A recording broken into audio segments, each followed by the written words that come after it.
मैं आपको गणेश चतुर्थी की एक कहानी सुनाती हूँ। एक गांव में एक अंधी बुढ़िया थी। वह अपने बेटे और बहू के साथ रहती थी। वे बहुत गरीब थे। वह अंधी बुढ़िया प्रतिदिन गणेश जी की पूजा किया करती थी। एक दिन गणेश जी उससे प्रसन्न होकर उसके सामने प्रकट हुए और बुढ़िया से बोले कि बुढ़िया माई, तुम जो चाहे सो मांग लो। बुढ़िया ने कहा, मुझे तो मांगना नहीं आता, तो मैं कैसे मांगूं?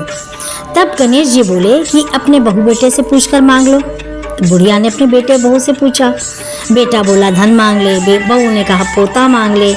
बुढ़िया ने सोचा कि बेटा बहू तो अपने अपने मतलब की बातें कर रहे हैं, अतः उसने पड़ोसियों से पूछा। तो पड़ोसी कहने लगे, तेरी थोड़ी जिंदगी ही शेष बची है, तो धन और नाती क्यों मांगे? तू तो बस अपने नेत्र मांग ले, जिससे तेरी शेष जिंदगी सुख से व्यतीत हो जाए। उस बुढ़िया ने बेटे और बहू पड़ोसियों की बात सुनकर सोचा कि क्यों ना कुछ ऐसा मांगा जाए जिससे बेटा और बहू और मेरा सबका भला हो।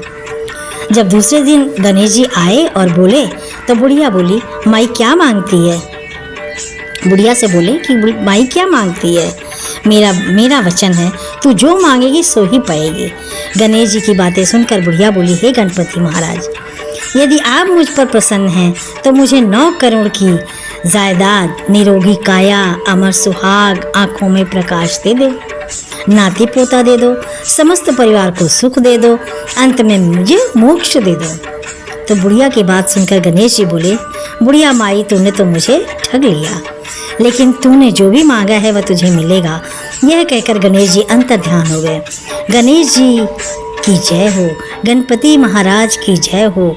जिस तरह से बुढ़िया माई को सब कुछ दिया, वैसे ही सबको देना, हम सबको भी देने की कृपा करना।